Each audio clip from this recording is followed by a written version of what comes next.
You have questions, we have answers. This is Jane Muller. And this is Ken Muller. Welcome to our show, all about real estate with Ken and Jane. Well, today, Jane, we have a really juicy topic, landlord-tenant law. That's something that's been overdue to talk about. There's so many listeners and clients always ask us questions about, landlord-tenant related issues, and it is a big part of real estate because a lot of people rent, and we deal with clients that are both landlords and tenants. Tenant, yes, absolutely. So, to break it all down for us, we have with us an attorney. His name is Craig Rothenberg, and I'm going to introduce him. But before I get started, I want to inform the listeners this is intended as general information only. It is not specific legal advice. Only your attorney can give you specific legal advice. So without further ado, Craig, welcome to our show.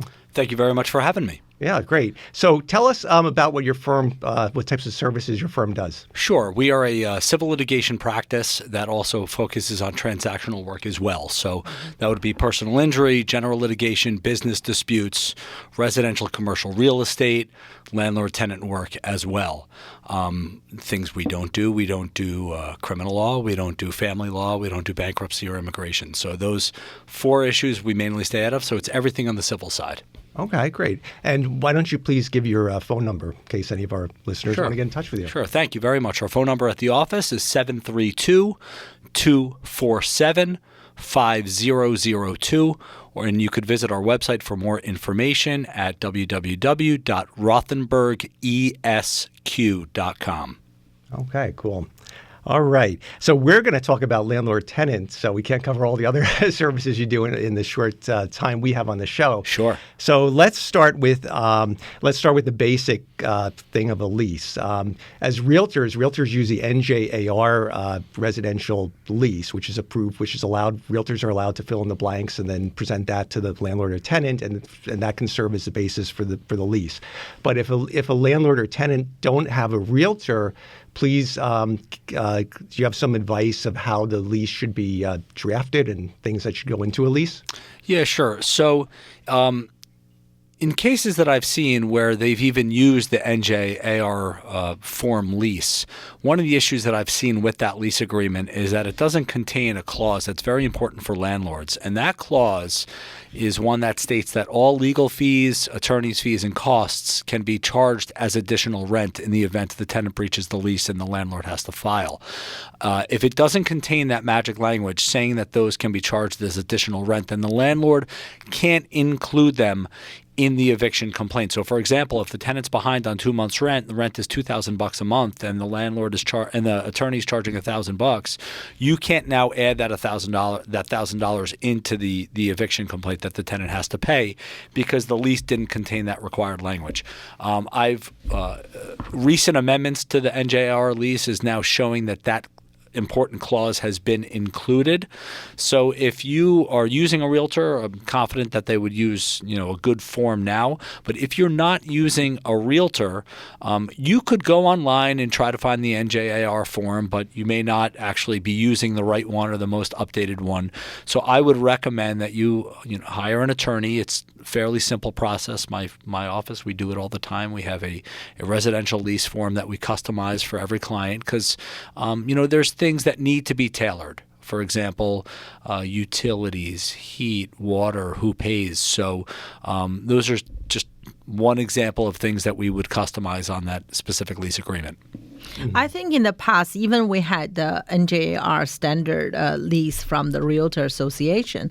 We always recommend the client to, if they want to ask the attorney to read it over to make any changes. So in that way, in case like you just mentioned, right? If anything there, they can be picked up by the attorney. So, once again, I'm sorry to interrupt, Jane, but not only do we ask, but I believe it's a requirement, just like it is with the residential realtor contract, that any NJAR residential lease agreement, they have the wording that they have the right, they have 3 days. 3 days. That's the entitle of attorney review, but they don't have to. That's their rights too. They have that 3-day cancellation window. Yes, but we always inform them, so better just ask a lawyer. And then the other thing is if you're using the NJAR lease, sometimes you want an addendum to it that has rules and regulations specific to the property. So you can use that lease. The one thing I would not suggest for landlords, if you're not using a realtor, don't go online and type up residential lease agreement and think that's okay, because they're not usually customized to New Jersey.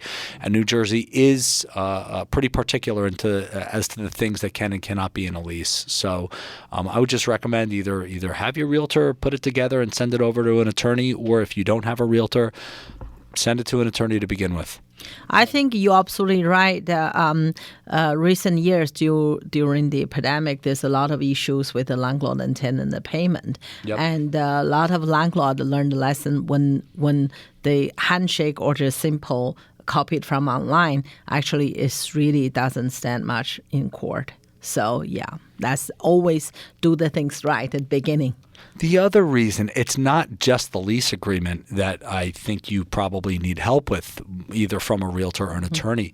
It's also vetting the tenant. Yes. I have a case right now. We just finished a case that was one of the most difficult evictions we've ever had, and it mainly came because the landlord bought his first investment property and didn't properly vet the tenant. Had he vetted the tenant, he would have seen multiple evictions in the past. He would have seen multiple red flags that would have just made him realize this is not a problem I want to have. Right, and that's one of the reasons why landlords, it's in their best interest sometimes to use a realtor, a real estate professional, because that's one of the jobs that we're delegated with, is to vet the tenant. Yeah, so we do to that. run the credit and then the NTN. Yeah, we want to make sure. I think that's probably your most important job in the process. Yes, I would even absolutely. go so far as to say. Yeah, Yes. get the pay stubs, verify employment, Yep. Whatever. The landlord references. Yeah, that's what we even have a particular form that we ask the landlords, the tenants to fill out, their prior references, if their work history. Anyone can get a credit score, and that's not good enough. So it goes beyond that. And if you call an attorney, we have access. I mean, everyone has access to the public filing system, but we know how to, do it a little better. Much better. You can type in people's names and find past cases, and it's important to do your due diligence. Absolutely. Yes. Absolutely. All right. Let's talk about some of the particulars. We'll start with the security deposits. In New Jersey, obviously, the maximum allowable for residential lease is 1.5 months rent. So there's a lot of issues with security deposits. There's pet deposits. At the end of the lease term, there's the application if there's quote unquote damages, what constitutes legitimate damages, and then the issue of unpaid rent, and then also if the tenants oftentimes want to apply the security deposit towards payment of the last month's rent. So if you could talk a little bit about security deposits and some of those subtopics. Sure. I mean, we could do an entire show on security deposits. So let's start with the basics, right? So you are allowed to collect 1.5 months of security deposit. All right, that's number one. Number two, you must notify the tenant within 30 days of where that security deposit is being placed. That security deposit should be placed in an interest-bearing sub-account with the tenant's name on it. They should be sent monthly. You can set up your bank account so it sends monthly statements telling them that they're getting 1 cent of interest a month, right? You don't get much interest on it, right, but you do it the right way. So that's the way to do it. So now the security deposit sits, right? It sits in the account. People ask about pet security deposits. New Jersey law does not allow an additional security deposit over 1.5 months because the person now has a pet. Whether or not a one-time pet fee is enforceable, I'm not entirely sure. My suggestion would be that if you have a tenant with a pet, raise the rent by $10 a month. Right, that's the way to do it. Right, so if you said, we weren't going to allow pets, but we're now allowing pets. The rent's $1,000, now it's $1,010. Whatever it is that makes the landlord more comfortable, but you can't go above the 1.5 months, no matter what. Yes. Interesting. Okay. Now, with respect to the security deposit, I'm sorry, did you have a question? No. Okay. With respect to the security deposit, as it's, let's say we're now at the end of the lease, right?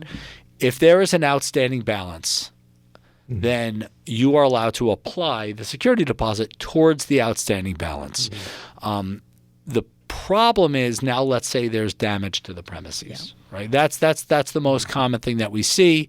Landlord says, I gave these people a nice house. They left my place a mess. What do I do with it? Well, one of the problems that the landlord faces is that the change needs to be provable, right? The damages that happen to that place, they can't just be ordinary wear and tear. They have to be actual physical damage caused by the tenant, and they have to be provable. So how do you go about proving that? First of all, it's extremely helpful that you have thorough and detailed photographs of the place before the tenant moved in. If you don't have that, that's problematic, right? So if you have that, you have now at least created a baseline, a benchmark for what this place looked like before the tenant moved in. Now, the next thing you do is a final walkthrough, right when the tenant moves out. This is what my place looks like afterwards. And then the question is what happened in between? And in between, if you have a tenant that was there for 10 or 15 years, you can't expect much recovery in terms of, oh, now I need to repaint. Now I need to change the carpets, right? That's something that people in their own houses have to do. They're going to throw that out of the judge will laugh at you, right? Right. Right. But it gets very interesting. It gets very factual, fact specific on the extent of the damages. Because we had a case where a client shared with us their experience in going to landlord tenant court and arguing about this security deposit. The tenant challenged it and said, you wrongfully withheld X amount of dollars. And the landlord says, well, no, because my kitchen floor was damaged. There was there were a couple tiles that were totally broken, so I had to replace the whole floor.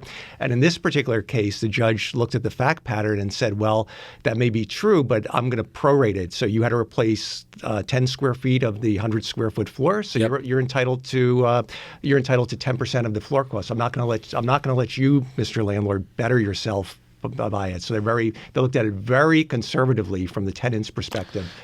The other thing, it's not just that they're prorating it, it's that you're not getting the value of a brand new floor. The court is not usually just going to give you, okay, well, now the tenant's responsible for an entirely new floor. They may give you the fair market value of the floor as it was. So they're not necessarily just going to be like, oh, new floor costs $3,000, you get $3,000. They're going to say the value of your floor at the time the tenant left was this, and this is the difference, and then you may get that. So the landlord-tenant courts, our judges in Middlesex County, Somerset County, Mercer County, they're excellent judges, and they do a great job, especially with a very loaded docket. They are busy, but decisions happen on the fly, and there's not always hard, bright line rules to every single thing, and the judges are doing their best to come up with equitable and fair decisions.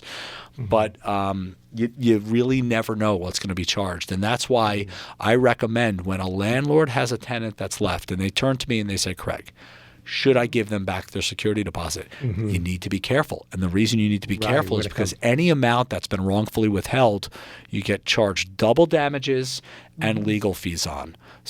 And legal fees. And legal fees. So if you wrongfully withhold $600, that would translate to $1,200 if it's, and plus the legal fees of the tenant to recover that amount. So that could be a hefty amount. That's right. So if you're fighting over paint, sheetrock, and some carpet, I usually recommend just give it back. But if they owe you rent already, in that case, you have a much stronger case, right? And then the other question is people being allowed to use security deposits towards their rent. They're really not supposed to do that because it really hurts the landlord because now the place is damaged and the landlord has no security. Why don't we deposit. pick up this topic? We're going to take a short break and we'll be right back after these messages. Okay, welcome back to our show. We're joined today by Craig Rothenberg. He's a civil attorney and specializes in or concentrates in landlord-tenant law, amongst other things. Craig, once again, please give the listeners your contact information. Thank you. My contact information is, you can call the office at 732-247-5002. I was about to give my cell phone, and I would have been so upset with myself had I actually given out my personal cell phone on the radio. So that's something that clients earn pretty quickly, unfortunately for me. You have to be a client though first, so you got to call us. Absolutely, you got to earn that. And then my website is www.rothenbergesq.com. Okay, great. Thanks. So we were going to continue to finish up talking about security deposits. Just before the break, we mentioned what we've experienced a lot of times. The landlords will call us and say, "Oh, the tenant wants to apply or is telling us they're applying the security deposit to the last month's rent. What to do about it?" And it's really a tough call because first of all, we can't give them legal advice, and secondly, I don't know if there is much of anything you can do to stop them other than if you're the landlord, you say, "No, I really don't want you to do that," because you're lessening the security deposit, which is intended to be there in case there's damages. So what advice, if any, as general advice, again, not legal advice, because this is a general listener audience. Everything is case by case. But what options could the landlord do in that case? Well, I mean, it's difficult because now the landlord is at a point where it's the end of the lease. The tenant said, I want to leave. And the tenant said, now apply the last month or month and a half to my deposit. Use the rent. Use it for rent. Well, if the landlord decides to take him to court for eviction, the tenant's going to be gone by the time you ever get to court. So you're really kind of out of luck right there. So the option would be ultimately when the tenant is left and you see what's left on the security deposit, you could file in collections in the event that they've damaged the place and there's no security deposit to pay for it. But the landlord is somewhat out of luck in that situation. During COVID, the tenant was allowed to do it. There was an executive order that was allowing the tenant to apply the security deposit to the rent as financial relief. That's over, so the tenant really isn't supposed to do that anymore. My advice to the landlord in this particular situation is if the tenant's going to do that to you, at least get it clear in writing that the tenant's vacating and terminating its lease. That way, in the event the tenant uses the security deposit and then doesn't vacate, at that point, at least you can declare the tenant a holdover and file for eviction. Because we're going to come to this topic, I think, later about what you're allowed to do when the lease terminates. Right. But the best thing you can do is at least you can lock the tenant in signed writing that they're leaving. Because that's ultimately, if the tenant's going to be problematic, the landlord always wants to mitigate the losses. Right. Yeah, that leads really into what I think is a very important topic is terminating the lease, because this is something that I think has a lot of confusion among the general public. Everybody, especially with the NJAR lease, there's a lease that gives a start date and end date. Usually for our leases, they have to be a year or longer. And the issue is a lot of times if the tenant is in good standing and doesn't want to vacate at the end of the term, that gets into a very interesting scenario where if the landlord says, I want you out, I just want to end the lease. The lease agreement says it ends on June 30th, 2024. However, talk about if the tenant is in good standing, I believe in the legal terminology, the landlord needs just cause to end the lease. The tenant says, no, I don't want to leave. I'm a good tenant. The place is clean. I pay you the rent well in advance of the due date. So what would happen in that scenario? Well, this is the main topic, because this is what I spend most of my time having to educate landlords on when they call the office. The most common call I get is, I had a 1-year lease. The lease is expired. I asked the tenant to leave. They didn't leave. What do I do? Right? Mm-hmm. And this is all rooted in a huge misunderstanding of New Jersey landlord-tenant law. And that misunderstanding is that when the tenant's lease expires, in New Jersey, the tenant automatically becomes a month-to-month tenant. That's it. So that lease is expired. The tenant is now month-to-month. The expiration of the lease is not a grounds to remove the tenant. Okay, so you can't just say, listen, your lease is ending May 31st. Please confirm you're leaving. The tenant can just say, I'm not leaving. I intend to stay. Right. So, and at that point, the landlord has an option. What can you do? Number one, you could accept them as a month-to-month tenant under the terms of the prior lease. You can increase their rent. You have to serve them with a specific notice that terminates their tenancy, saying your tenancy is terminated effective May 31st. We are offering you a renewal on a month-to-month basis with this increased rent amount. Rent increases could also be its own show, but it could be its own show because you have to be taken into consideration the township and the rent control ordinances. That's right. And different towns have it. Yep. Like, East Brunswick follows the CPI.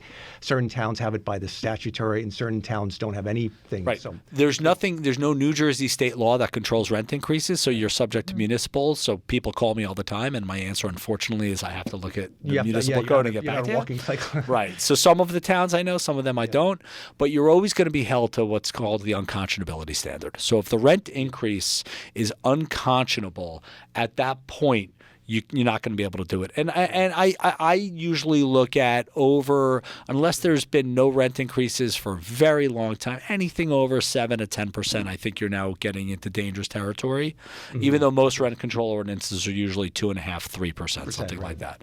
So let's talk about now what happens, though. The tenant is staying, and the landlord's like, what do I do? They call me up. Well, you have options. One option is leave the tenant on a month-to-month.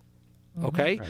The other option is you can offer the tenant a renewal of the annual lease subject to reasonable changes. Could be a small rent increase, but usually no term of the lease changes other than that small rent increase. If the tenant doesn't accept those changes, you have a basis to evict now. Okay, you can say, listen, the tenant's refusing to sign this lease. It contains reasonable changes. I've served them with the proper notices. Now you can file for eviction. My opinion, just my opinion, I personally think it's better to have the tenant on a month-to-month lease. Okay, so what happens when your tenant's on a month-to-month lease? Okay, let's play that out. Okay. A lot of people think the landlord can say, you're on a month-to-month lease. I'm terminating you at the end of next 60 month. days notice, but that was my follow-up Can't question. do it. Can't do it because they're good standing, right? You can't do it, right? The tenant is in good standing.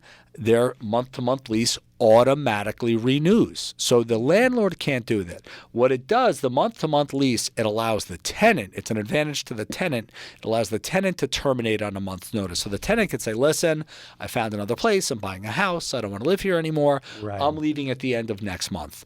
But what is the advantage to the landlord in that situation? And here it is. You have a little bit more flexibility on a month-to-month tenancy. For example, you own a house, tenants month to month.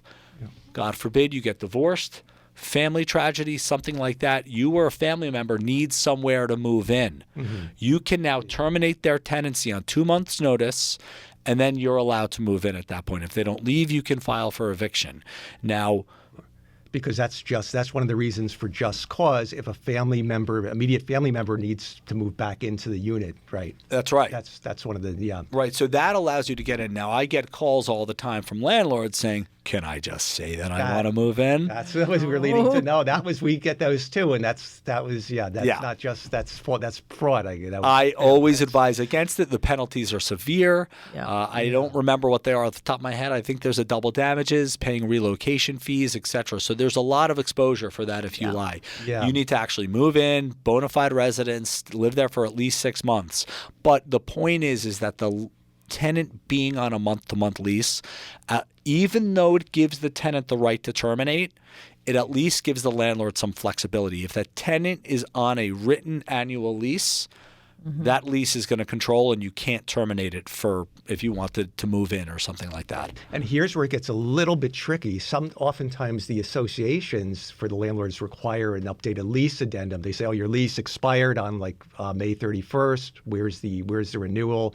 And then you have to explain to them there is no paper renewal, but because they don't understand that it reverts to a month to month. So that's where it can get a little bit sticky because the associations are looking for that paperwork. They say, "Mr. Landlord, you're in violation. You don't have a written lease agreement." But Well, sometimes HOAs require annual leases, at which point the landlord risks either, getting on the bad side of the HOA. Because there's not much they can do. Right. In that case. Yeah. Also, there's this situation where the landlord comes to a realtor like Jane and says, "You know what? I want to sell the unit with the tenant, but I just want to sell it and liquidate it. I need the cash, but there's a tenant in there. The tenant doesn't want to move out.